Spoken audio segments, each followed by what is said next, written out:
Good morning, class. So Good let's morning, ma'am. quickly take up. Let's quickly take up the class. Children, if I do not share the screen of the reading part of the lesson, will you manage it still? Yes, ma'am. Okay. So let's quickly begin. So the last thing we read was that they had their breakfast, and then early morning, the father, Mr. Harris, he took the daughter Jodie, and they went for this garbage trucks journey. They had a lovely experience there. And could you just tell me where we stopped for the men and women were to work in the depot, even though it was so early in the morning. Everybody was yelling, and the truck engines were loud, but they seemed to be having a good time. Garbage men and garbage women came over to say hello to Jody. They said her father was a nice guy. So till here we had done, and we know that overall, everybody around in the team appreciated the work of Jodie's father. They all loved him, and then there's a new character introduced to us as Big A1. Was Jodie's daddy partner. Now he was a partner. He drove the truck. Big A1 was his name implied, was big. As his name implied, was big. Unlit cigar in the side of his mouth didn't say much. Now, Big A1.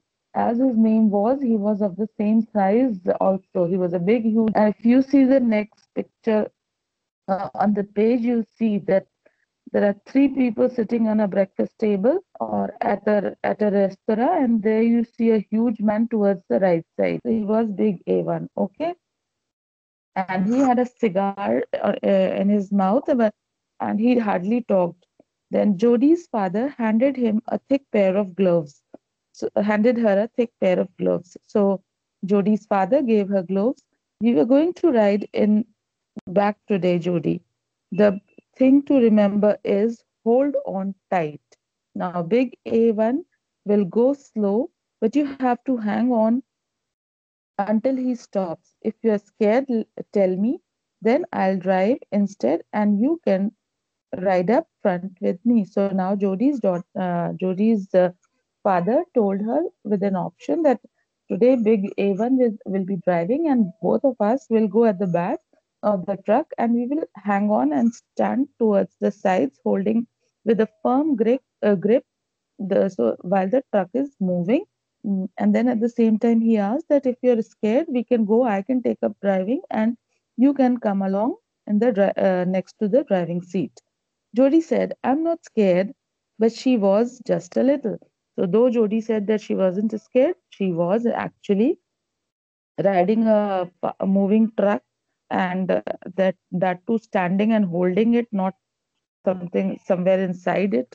So she was a little scared, but then she decided to ride it.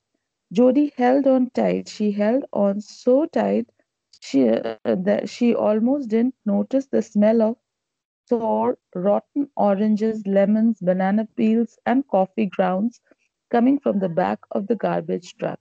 They rode nearly 20 blocks before the first stop. Judy watched cars, people, and trees shoot by. She looked up at buildings and the early morning blue sky. So now she was having an open ride where she was moving around in an a truck where she was just outside it and she was enjoying the scenery and she in that holding the truck so tightly that she forgot all the smelly portions of it of the garbage truck and she was actually involved and engrossed in the journey process. Now big A1 stopped the truck. Jody and her daddy jumped off. On the curb was a big pile of plastic bags full of bursting with foul, wrecking garbage, metal garbage cans with the lids barely on. I'll get the big stuff, Jody. You get the little plastic bags and throw them in the truck hard as you can. I mean, really throw them.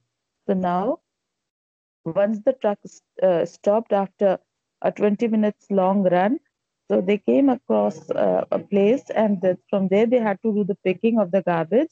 So there were plastic bags, big and small, all sizes. There were metal garbages. There were wrecking garbage, that means with foul smell and oozing, you know, filthy garbage rather. So the daddy instructed her that you should throw the garbage hard into the truck, and really hard. That means it should go inside it. Jodie's daddy was strong. He picked up garbage bags that looked like they weighed 500 pounds and tossed them into the garbage truck like nothing. He hoisted garbage cans, shook and slammed them against the back of the truck until they were empty. She heard bottle crash, tin cans crunch. The garbage truck took and gobbled garbage. Pretty soon, no more garbage was left. Jody helped put the garbage cans back where they belonged. Then she and her daddy grabbed the iron rails on the back of the truck and they took off again. So the whole process was they were throwing garbage. You can see the picture, big and small, and the crushing them also. The cans were crushed properly so that they could be thrown inside the mouth of the garbage truck. As soon as the garbage was thrown on the mouth, it gobbled it. That means it swallowed it inside. It sucked the garbage inside, and soon, once the work was finished, they again hung on to the garbage truck and moved ahead.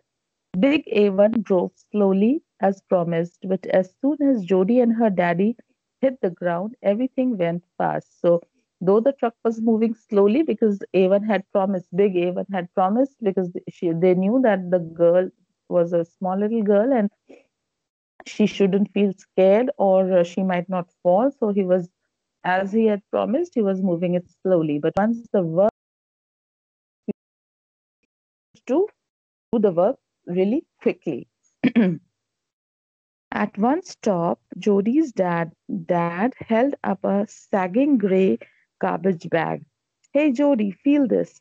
It's totally gross. So now they stopped at one of the places where they had to pick up the garbage, and the garbage which they picked up was really gross. That means it was very, the sensation was something like that of a. Have you seen those still lines that you had made for art and craft exhibition? You used the still line, you remember? So that's that sticky, greasy kind of a sensation.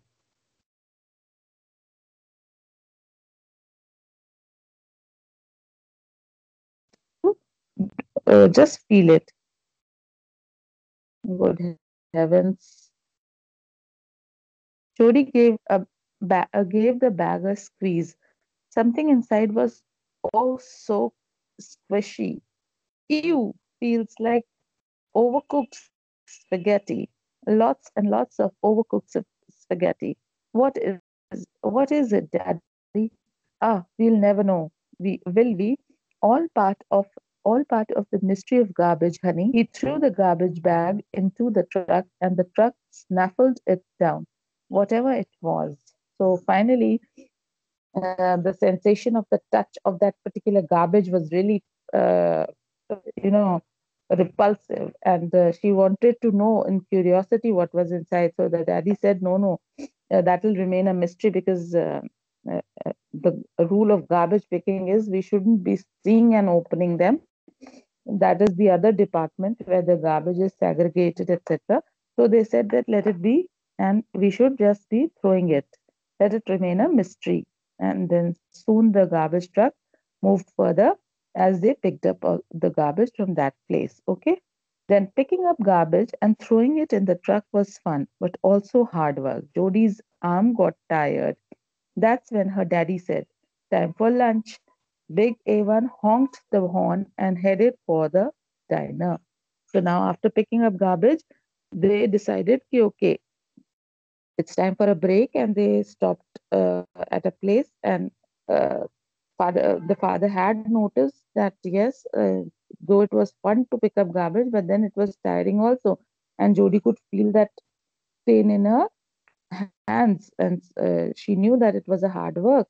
So they stopped for a break at a diner. Wash your hands extra carefully, Jody, her father said.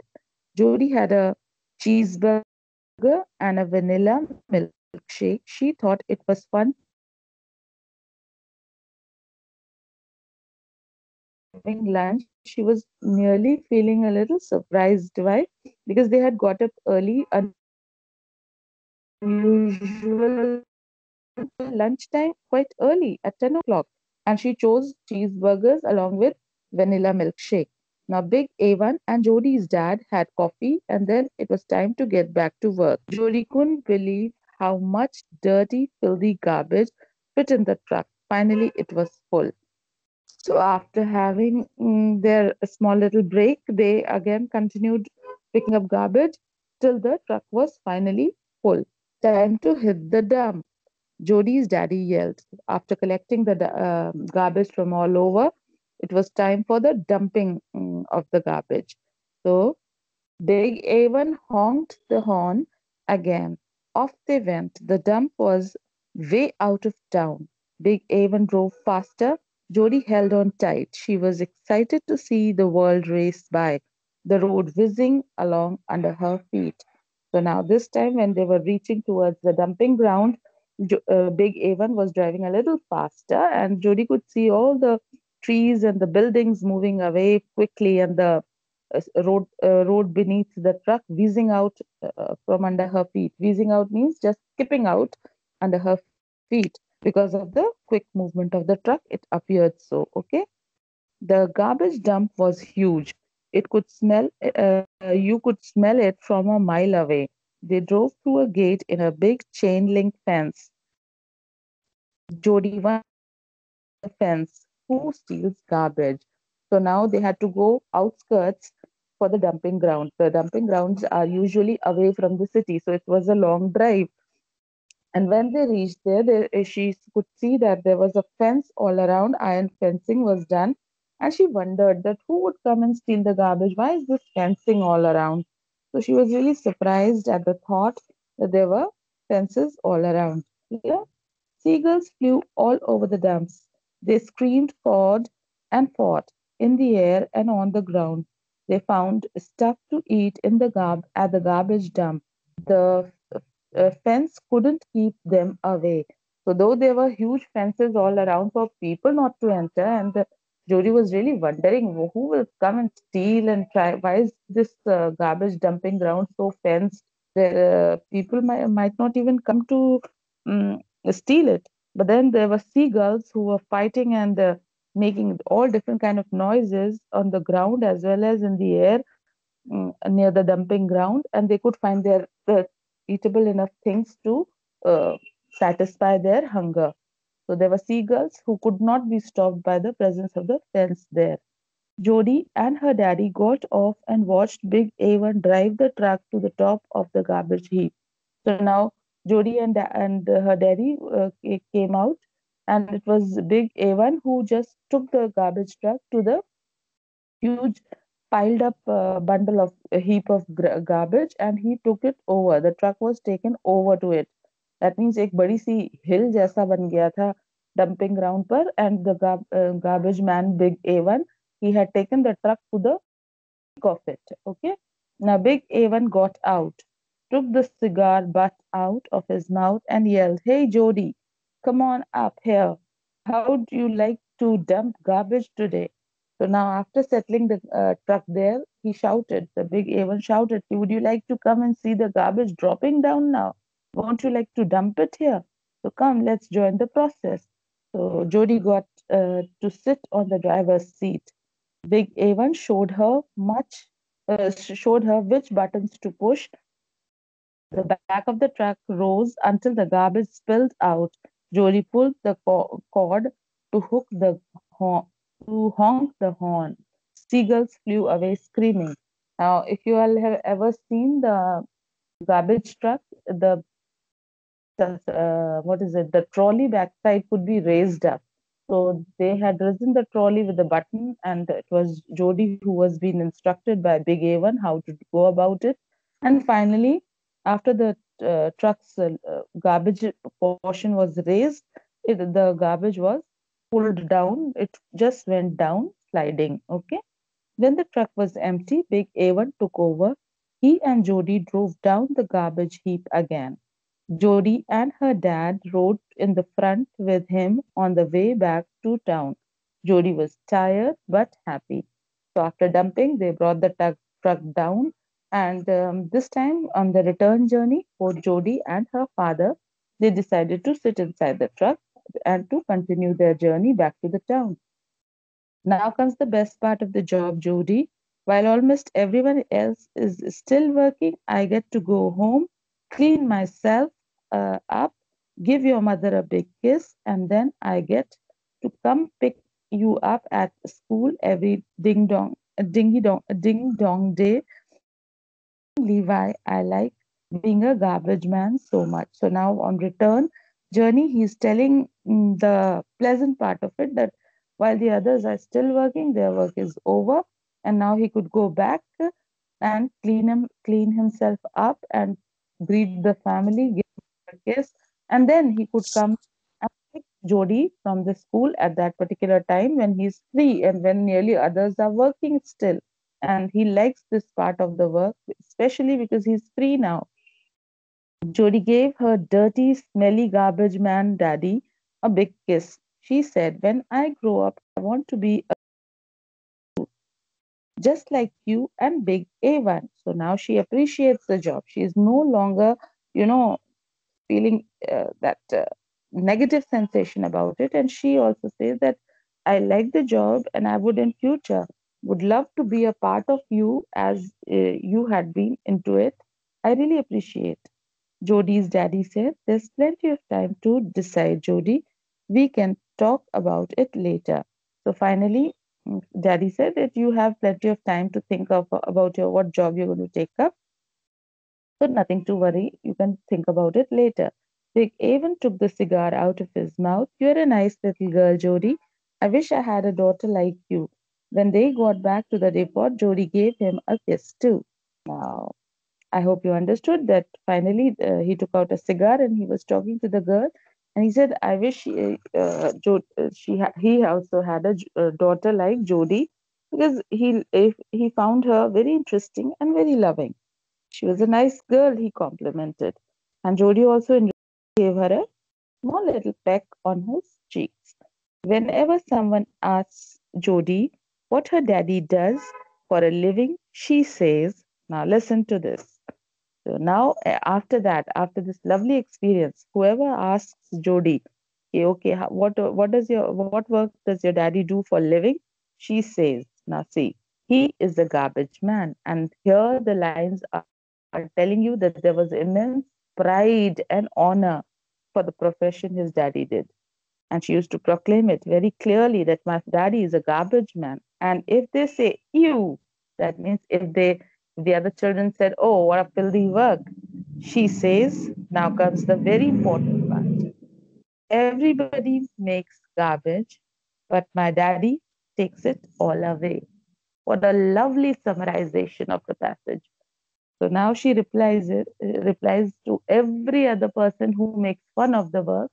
She says, "I know everybody makes garbage. Everybody produces garbage. Everybody has something or the other to throw and to spread dirt around. But it is my father who's cleaning up, clearing up, and making the place clean by picking up all this garbage, which is produced by nearly everyone. So the filthy work that you do, it's my father who cleans it up," was the lovely reply which the child Jody gave to every other person who intervened in between. I hope I'm clear with this.